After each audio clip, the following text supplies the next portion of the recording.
Queridos irmãos, queridos amigos, ouvintes da Palavra de Deus, graça e paz em Cristo Jesus. Amém? Irmãos, hoje nós vamos falar sobre alguns dos pecados registrados nas Escrituras.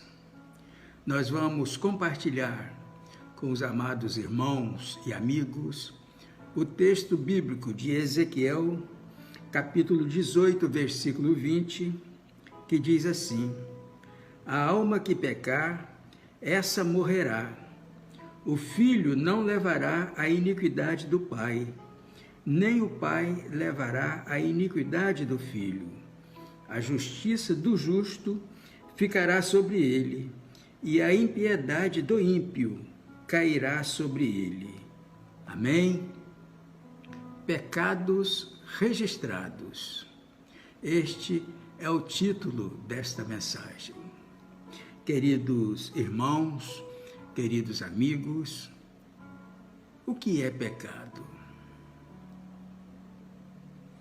Pecado, meus irmãos, são todas as ações que desagradam a Deus e confrontam a sua palavra. Também são usados outros termos como rebelar-se ou passar dos limites estabelecidos, fazer algo que causa dano, tristeza ou dor, criar cilada para uma pessoa cair, se deixar seduzir por coisas erradas, se opor à justiça e errar de maneira geral. Tudo isso é pecado. Meu irmão, meu amigo, você não encontrará na Bíblia uma relação do que é pecado e o que não é. Seria uma lista interminável. Por isso, a Bíblia apresenta vários conceitos sobre o pecado para nossa autoavaliação. Assim, meus irmãos, somos capazes de discernir entre o que é certo e o que é errado. No entanto, nunca podemos esquecer que toda escolha tem uma consequência, boa ou ruim, e ainda que teremos de dar conta a Deus de todas elas. A Bíblia diz assim em Gênesis, capítulo 6, versículo 7, Não erreis, Deus não se deixa escarnecer, porque tudo o que o homem semear, isso também ceifará. Gálatas, capítulo 6, versículo 7. Está bem claro, meus irmãos. Não erreis. Deus não se deixa escarnecer, porque tudo o que o homem semear, isso também ceifará. Em Eclesiastes, capítulo 11, versículo 9, diz também assim: Alegra-te, jovem, na tua mocidade, e recreie-se o teu coração nos dias da tua mocidade, e andas pelo caminho do teu coração, e pela vista dos teus olhos. Sabe, porém, que todas estas coisas te trará Deus a juízo. Amém? É a palavra de Deus, queridos. Nós vamos destacar nesta mensagem alguns pecados registrados na palavra de Deus para nossa meditação. O primeiro pecado, o pecado da omissão.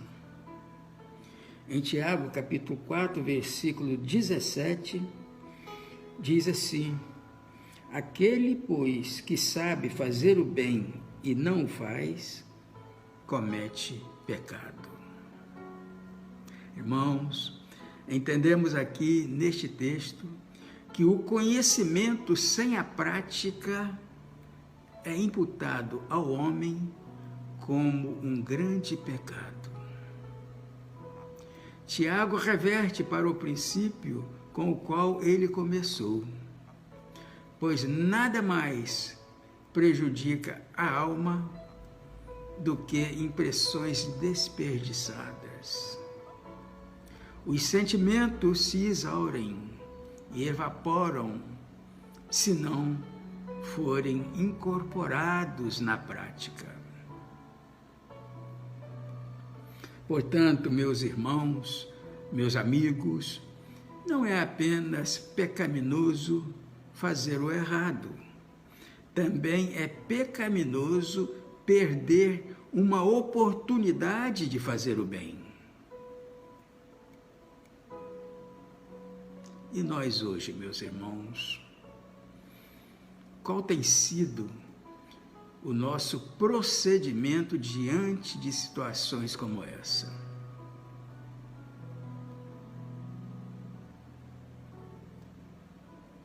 Olha, meus irmãos, neste tempo em que a inversão de valores está em alta, infelizmente, está sendo muito difícil de qualquer um de nós fugir do pecado por omissão, pois com receio ou com medo de falar a verdade, muitas pessoas têm deixado de fazer o bem. Infelizmente, essa é a grande verdade. O segundo pecado, transgressões deliberadas. Em Deuteronômio, capítulo 9, versículo 7, diz assim: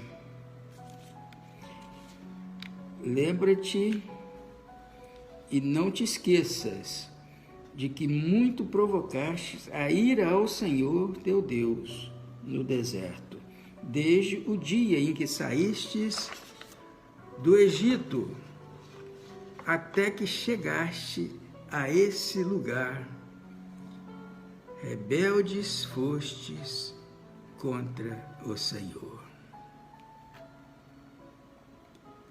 Irmãos, vimos neste texto que para reprovar a ingratidão do povo, Moisés aqui se refere brevemente a alguns de seus crimes, mas ele insiste principalmente na história de sua revolta, na qual a sua extrema e mais detestável impiedade se traiu.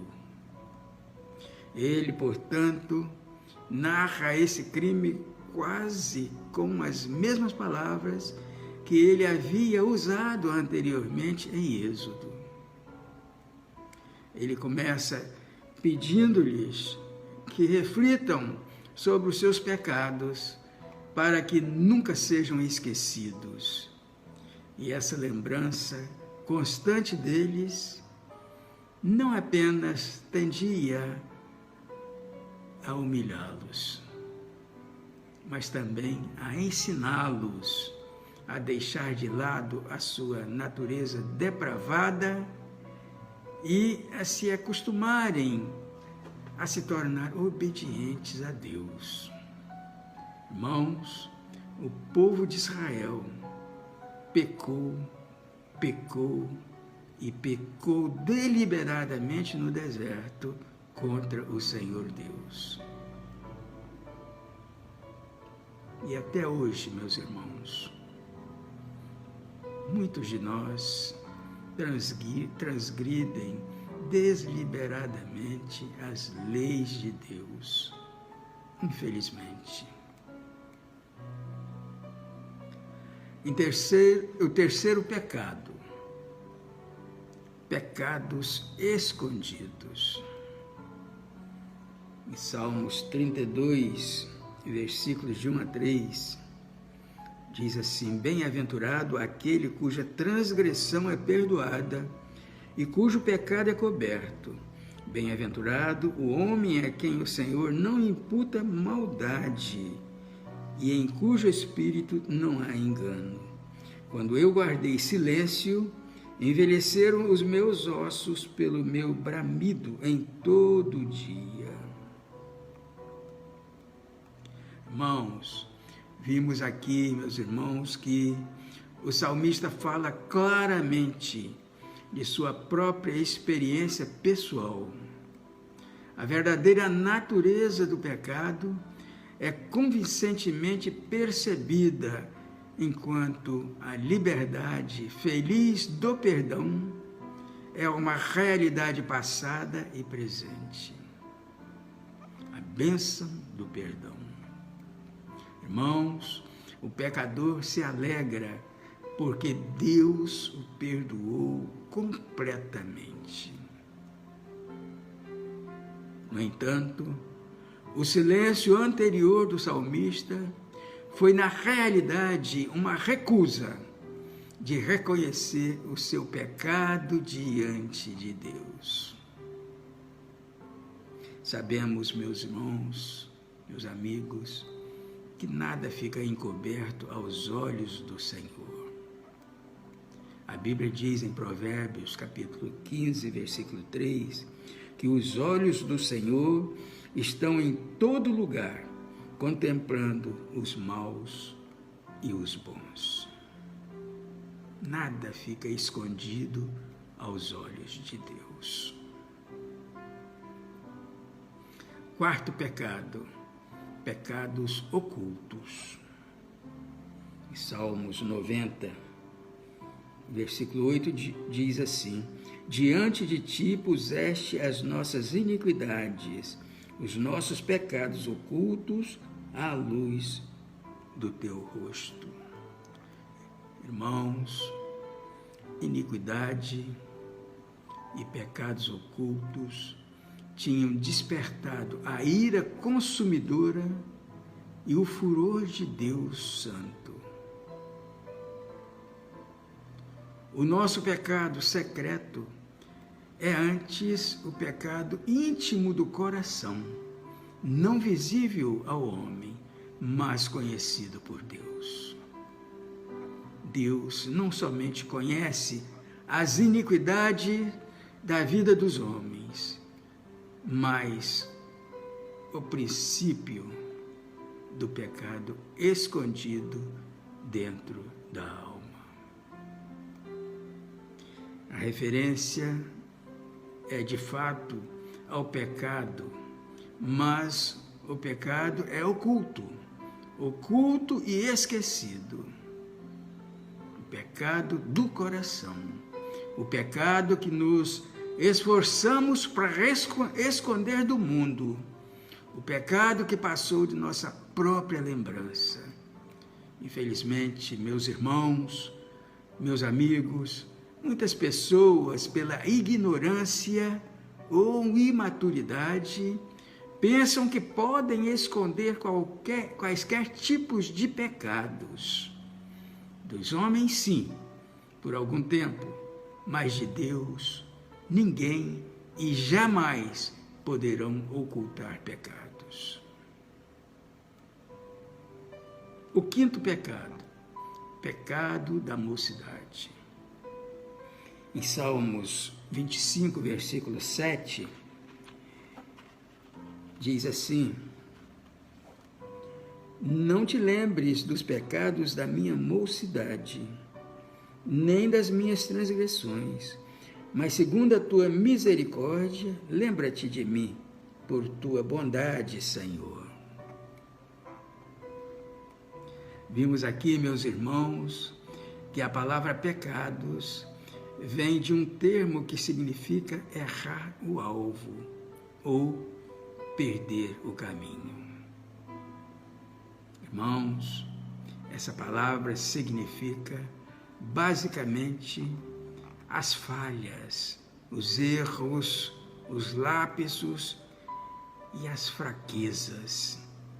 E assim, ela é naturalmente aplicada às ofensas imprudentes da mocidade.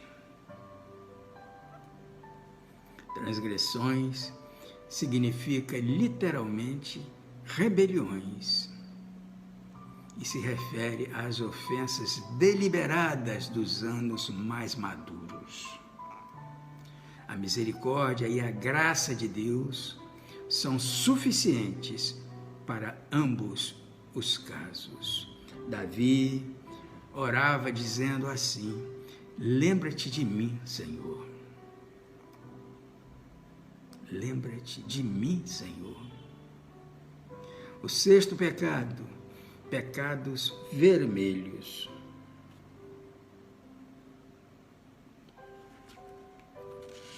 Pecados vermelhos.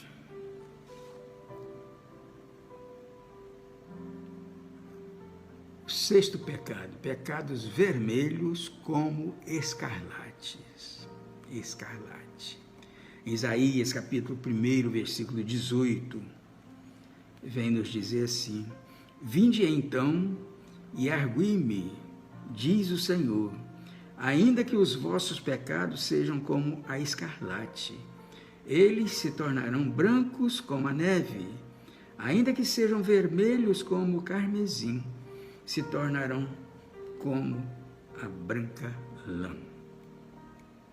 Irmãos, o texto diz que Deus exige a ação judicial divina. Vinde então e vamos julgar a causa. Mas o ultimato divino é de graça e misericórdia. Arrependa-se e seja perdoado. O ultimato divino é de graça e misericórdia. Arrependa-se e seja perdoado. Escarlate e carmesim eram as cores das vestes usadas pelos príncipes a quem Isaías pregava. A promessa é que mesmo que os nossos pecados sejam profundamente impregnados e tão irremovíveis como a mancha de sangue, a graça pode restaurar o caráter, a brancura moral e a pureza. Assim, João se refere àqueles cujas vestes foram lavadas no sangue da lavagem da regeneração e no batismo purificador com o Cordeiro de Deus. Apocalipse capítulo 3, versículo 4 e 5 e Apocalipse capítulo 7, versículo 14. O sétimo pecado, pecado duplo. Jeremias capítulo 2, versículo 13, diz assim: porque o meu povo fez duas maldades. A mim me deixaram o manancial de águas vivas e cavaram cisternas rotas que não retêm águas. Irmãos, o texto quer dizer que trocar o manancial com suas águas frescas e espumantes pelas águas estagnadas e pútridas de cisternas é irracional. E voltar-se para a cisterna que estão rachadas e não podem reter as águas é inimaginável.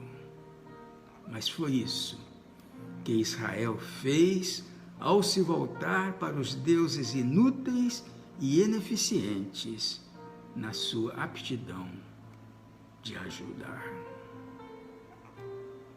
Infelizmente, meus irmãos, meus amigos, muitas pessoas em nossos dias ainda praticam esse tipo de pecado contra Deus, ao escolherem os prazeres e os bens materiais que este mundo oferece em troca das coisas de Deus. Com certeza, esse tipo de atitude desagrada muito ao nosso Deus. Pensemos nisso, meus irmãos. Pensemos nisso.